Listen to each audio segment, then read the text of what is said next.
El sonido agudo de las sirenas de emergencia retumbaba en el piso 45 de la torre más imponente de Santa Fe, en la Ciudad de México, pero el verdadero estruendo provenía de los gritos desesperados de los ejecutivos que veían cómo sus pantallas se teñían de un rojo alarmante. En medio de ese caos digital, donde millones de pesos se evaporaban por segundo, una cubeta de agua sucia fue pateada con desprecio, derramando líquido gris sobre la alfombra inmaculada. El culpable no pidió perdón, al contrario, ajustó su corbata de seda italiana y miró con asco hacia abajo, donde una mujer de rodillas intentaba secar el desastre con un trapo viejo. «Quítese de aquí, señora. ¿No ve que los adultos estamos tratando de salvar la empresa? Lárguese con su basura a otra parte», bramó la voz arrogante, sin saber que esa mujer a la que acababa de humillar tenía en sus manos la única llave para evitar la ruina total de todos los presentes. Aquella escena era el retrato cruel de una injusticia que, lamentablemente, ocurre todos los días, donde el valor de una persona se mide por la marca de su ropa y no por la riqueza de su mente o la bondad de su corazón. Pero aquel día, el destino tenía preparada una vuelta de tuerca que dejaría a todos con la boca abierta y el orgullo por los suelos. Antes de continuar con esta emocionante historia que nos recuerda que las apariencias engañan, díganos en los comentarios desde qué parte de México o del mundo nos está escuchando. Queremos saber hasta dónde llega este mensaje de justicia y esperanza. El sol de la tarde golpeaba los ventanales del edificio corporativo, ofreciendo una vista panorámica de la capital mexicana, desde los lujosos centros comerciales hasta las colonias populares que se extendían como un mar de hormigón en el horizonte. En la sala de juntas el aire estaba viciado por el olor a café caro y el sudor frío del miedo. Carlos Eduarte, el fundador de la compañía y un hombre que había construido su imperio desde cero, se pasaba las manos por el cabello canoso, mirando con incredulidad cómo los servidores principales dejaban de responder uno tras otro. A su alrededor, un ejército de analistas y programadores tecleaba frenéticamente sin éxito, mientras el pánico se apoderaba de la atmósfera, transformando la moderna oficina en una jaula de oro a punto de colapsar. En una esquina de la sala, casi invisible para los hombres de traje, estaba Elena Ramírez. Su uniforme azul grisáceo le quedaba un poco holgado y sus zapatos de goma chirriaban suavemente contra el piso pulido. Elena no era una mujer joven. Sus ojos oscuros, marcados por el sol de Jalisco y las desveladas, cargaban con la sabiduría de quien ha vivido muchas vidas en una sola. Sus manos, ásperas por años de manejar cloro y desinfectantes para sacar adelante a su familia, no temblaban, aunque por dentro su corazón latía con fuerza al reconocer los códigos que aparecían fugazmente en las pantallas gigantes. Nadie en esa sala sospechaba que detrás de esa mirada cansada y sumisa se ocultaba una mente brillante formada en las aulas de la UNAM, una ingeniera que la vida había obligado a guardar su título en un cajón para sobrevivir. El silencio tenso fue roto nuevamente por Roberto Beto Castillo, el director de operaciones y mano derecha de Carlos, aunque sus intenciones eran tan oscuras como su traje de diseñador. Beto era el clásico ejecutivo joven que creía que el mundo estaba a sus pies solo por su apellido y sus estudios en el extranjero. Miraba a todos por encima del hombro y usaba palabras en inglés innecesarias para sentirse superior. «¿Qué sigue haciendo esta mujer aquí?», espetó Beto, señalando a Elena con un dedo acusador mientras ella recogía los fragmentos de su dignidad junto con la cubeta. «Carlos, por favor, dile a seguridad que la saquen. No podemos tener a alguien de limpieza estorbando mientras negociamos la venta de emergencia. Huele a fabuloso y a pobreza y me desconcentra», dijo con una risa burlona y cruel, buscando la complicidad de los otros directivos. Elena bajó la cabeza, apretando el trapo entre sus dedos con fuerza, sintiendo cómo la humillación le quemaba las mejillas, pero su dignidad le impidió responder con la misma moneda. «Disculpe, licenciado, solo hacía mi trabajo», murmuró con voz suave pero firme, usando el usted para marcar una distancia de respeto que él no merecía. Carlos Eduarte, abrumado por la crisis, apenas la miró, pero en sus ojos había una tristeza profunda, la de un hombre que sabe que está perdiendo el control de su barco. ¿Es en serio, Roberto?, suspiró Carlos con fatiga. Estamos perdiendo la empresa y a ti te preocupa la señora de la limpieza. Déjala en paz. Pero el daño ya estaba hecho. La semilla de la indignación había sido plantada, y mientras Beto reía, Elena comprendió que quedarse callada ya no era una opción, no cuando sabía exactamente qué estaba matando al sistema. ¿Y tú, qué habrías hecho en su lugar al recibir tal humillación? Cuéntamelo en los comentarios, quiero leerte.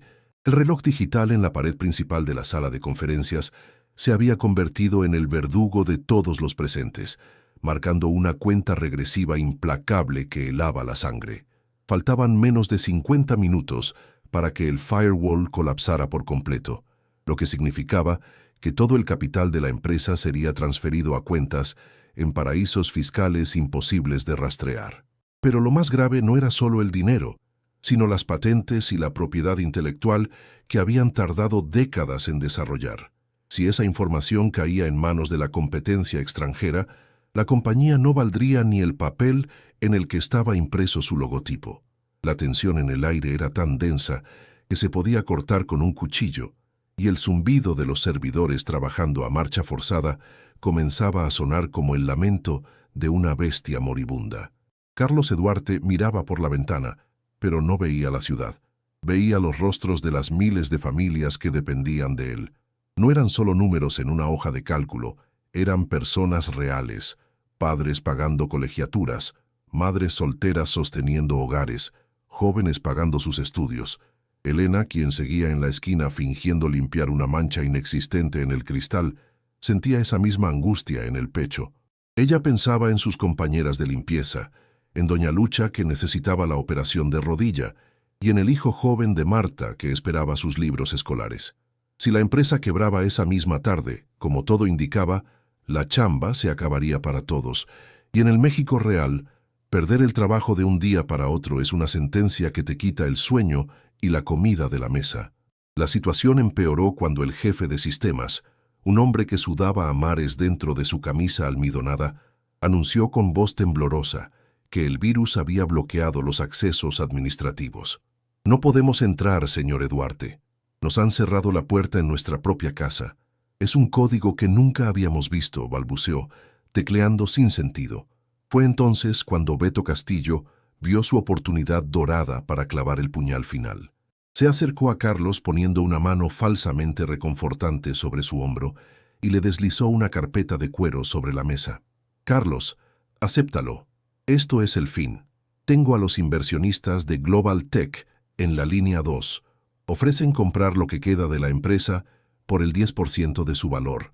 Es una miseria, lo sé, pero es eso o salir de aquí sin un solo centavo en la bolsa, dijo con una frialdad calculadora. Elena, que estaba recogiendo la basura cerca de la mesa principal, agudizó el oído. Sus ojos, entrenados para detectar detalles que otros ignoraban, se desviaron hacia la pantalla del técnico principal. Lo que vio la hizo detenerse en seco. Las líneas de código que corrían en cascada verde no eran nuevas ni revolucionarias. Eran un protocolo antiguo, una estructura de puerta trasera que se enseñaba en la Facultad de Ingeniería de la UNAM hace 20 años. Un estilo de programación robusto, pero olvidado por los jóvenes egresados, que solo sabían usar herramientas modernas y automatizadas. Su corazón dio un vuelco. Ella sabía exactamente cómo detener esa hemorragia digital, porque en su juventud había escrito defensas para sistemas similares. Intentando vencer su miedo y la barrera invisible que separa a los que limpian de los que mandan, Elena se acercó tímidamente a uno de los programadores más jóvenes, un muchacho con audífonos caros colgados al cuello. «Disculpe, joven», susurró ella, señalando la pantalla con su mano agrietada. «Creo que el problema no es el firewall, es que están usando un protocolo espejo. Si escribe el comando Ruta Azteca 99, tal vez podría...» pero no pudo terminar. El joven ni siquiera la miró a los ojos. Con un gesto de fastidio la interrumpió. «Señora, por favor, ¿no ve que estamos ocupados? Vaya a ver si hay papel en los baños, que para eso le pagan. No nos quite el tiempo con sus tonterías». La impotencia golpeó a Elena como una bofetada, pero esta vez venía mezclada con una urgencia desesperada. De repente, las luces de la oficina parpadearon y un sonido de alarma grave comenzó a sonar. Los sistemas de refrigeración de los servidores se habían apagado remotamente. «¡Se están sobrecalentando!», gritó alguien. «Si no los apagamos manualmente en 5 minutos, el hardware se va a fundir». El caos era total. Beto Castillo, aprovechando el pánico, le puso una pluma Montblanc en la mano a Carlos. «Firma, Carlos, firma ya y salva tu pellejo. Deja que los nuevos dueños se encarguen de este desastre. No seas tonto, piensa en tu retiro». Carlos, derrotado y con la mirada perdida, acercó la pluma al papel, sintiendo el peso del fracaso sobre sus hombros, mientras Beto sonreía con la satisfacción del traidor que está a punto de coronarse rey. Pero nadie en esa sala, ni el arrogante Beto ni el derrotado Carlos, podía imaginar que detrás de aquel uniforme de limpieza y esa mirada cansada había una verdad oculta capaz de cambiarlo todo en un segundo. La mujer que todos ignoraban estaba a punto de tomar una decisión que desafiaría todas las reglas sociales y corporativas. ¿Y tú? ¿Qué habrías hecho en su lugar? ¿Te habrías quedado callada viendo cómo todo se destruye? ¿O te arriesgarías a perder tu empleo por intentar salvar a quienes te humillan? Cuéntamelo en los comentarios.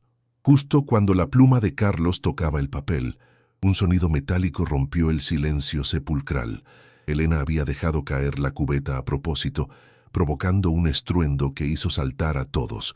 Con una determinación que nadie había visto antes, caminó hasta la cabecera de la mesa, ignorando los gritos de protesta de Beto.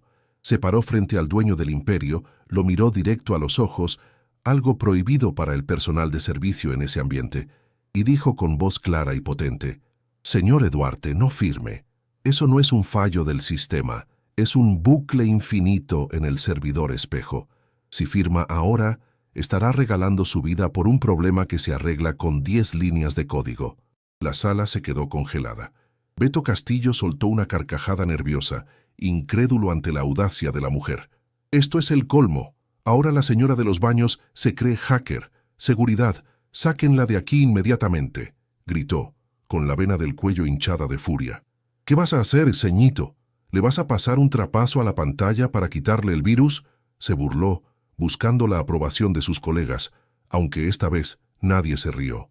Había algo en la seguridad técnica con la que Elena había hablado que sembró la duda en el aire.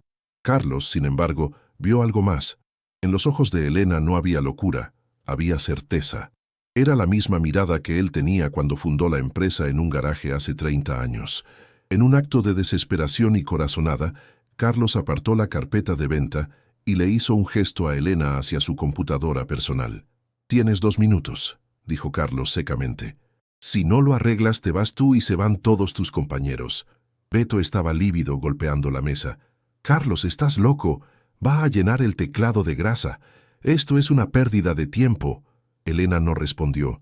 Se sentó en la silla de cuero ergonómica, que crujió bajo su peso, y sus manos, esas mismas manos agrietadas por el cloro y el trabajo duro, se posaron sobre el teclado retroiluminado.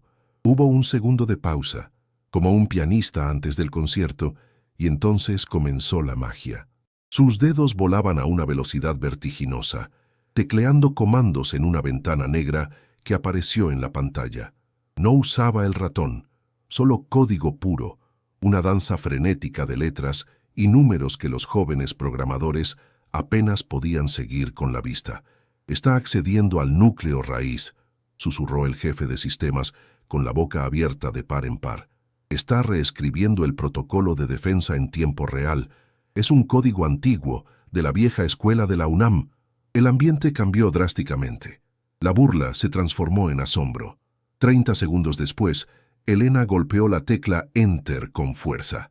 De golpe, las pantallas rojas que rodeaban la sala parpadearon una vez, 2 veces, y se volvieron de un verde brillante y tranquilizador. El zumbido de los ventiladores bajó de intensidad. El sistema estaba a salvo. En la pantalla principal, un cuadro de diálogo emergió automáticamente, revelando las credenciales de quien había salvado el día. No decía usuario invitado, decía en letras grandes y claras: «Acceso concedido, administradora senior, ING Elena Ramírez, especialista en ciberseguridad, generación 98.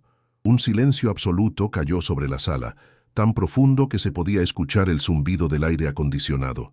Beto Castillo estaba pálido, como si hubiera visto un fantasma, mientras Carlos leía el título en la pantalla, atónito.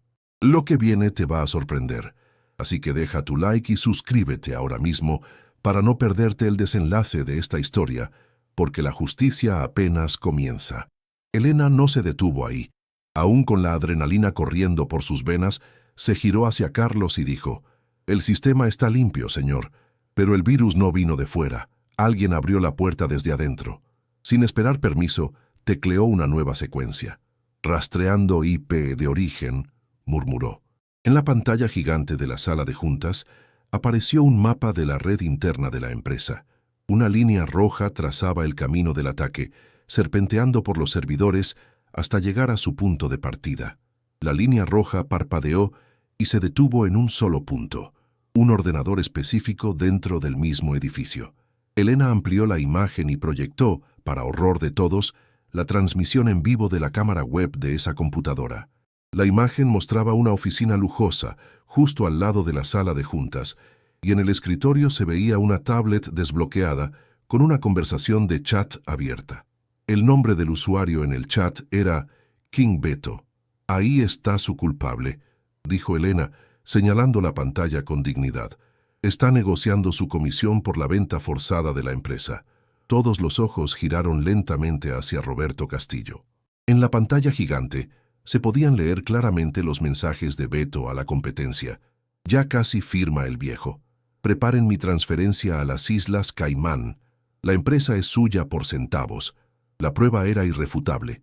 La traición tenía nombre y apellido y vestía un traje de 50,000 pesos. Beto intentó balbucear, retrocediendo hacia la puerta, con el sudor perlándole la frente y la arrogancia desmoronándose como un castillo de naipes. «Eso es un montaje, esa mujer lo trucó. Es una bruja», se gritó, con la voz aguda por el pánico. Pero ya nadie le escuchaba. La indignación moral llenó la sala. Carlos Eduarte, rojo de ira y decepción, se levantó lentamente. Su estatura parecía haber crecido 2 metros. «Seguridad», dijo Carlos con una voz que hizo temblar los cristales. 2 guardias entraron inmediatamente. «Escolten al señor Castillo fuera del edificio y llamen a la Policía Federal. Quiero que lo investiguen por fraude corporativo y sabotaje industrial». Beto, el hombre que minutos antes se sentía el dueño del mundo, fue agarrado por los brazos y arrastrado fuera de la sala, pataleando y gritando amenazas vacías, mientras los empleados, incluidos los otros directivos, lo miraban con desprecio absoluto. Elena se levantó de la silla, alisándose el uniforme de limpieza con humildad. Se sentía fuera de lugar nuevamente, ahora que la crisis había pasado. «Si me disculpa, señor Eduarte, tengo que terminar de trapear el pasillo del piso 6, que se me hace tarde para mi camión», dijo en voz baja, dispuesta a volver a su invisibilidad. Pero antes de que pudiera dar un paso, una mano firme y cálida la detuvo. Era Carlos. «Usted no va a ir a ninguna parte, ingeniera Ramírez», dijo él, con los ojos húmedos de gratitud y respeto. La sala entera, todavía en shock por la revelación y la adrenalina del momento, estalló en un aplauso espontáneo. No eran aplausos de cortesía. Eran aplausos de reconocimiento genuino, de esos que te ponen la piel de gallina. Elena, la mujer invisible, era ahora el centro del universo en esa torre de cristal. Carlos Eduarte se acercó a Elena, ignorando el protocolo y la distancia social que siempre había mantenido con sus empleados. Con un gesto de humildad que dejó a todos los presentes sin aliento, el gran magnate tomó las manos de Elena, esas manos curtidas y marcadas por el esfuerzo, entre las suyas. «Elena, por favor, suelte esa cubeta», dijo con voz quebrada por la emoción. «Esa ya no es su herramienta de trabajo. Usted acaba de salvar mi empresa, el patrimonio de miles de familias y mi propio honor. No tengo palabras para pedirle perdón por no haber visto antes la brillantez que se escondía detrás de su uniforme». La sala de juntas, antes un escenario de pánico y traición, se había transformado en un templo de reconocimiento. Los jóvenes ingenieros, aquellos que la habían ignorado o mirado con desdén, ahora bajaban la cabeza avergonzados, comprendiendo la lección de humildad más grande de sus vidas. Carlos continuó, elevando la voz para que todos escucharan. «A partir de hoy, La oficina del director de operaciones está vacía, y no se me ocurre nadie más calificado, honesto y leal para ocuparla que usted. Ingeniera Ramírez, ¿aceptaría ser nuestra nueva directora de ciberseguridad? Los ojos de Elena se llenaron de lágrimas, no de tristeza, sino de una profunda reivindicación.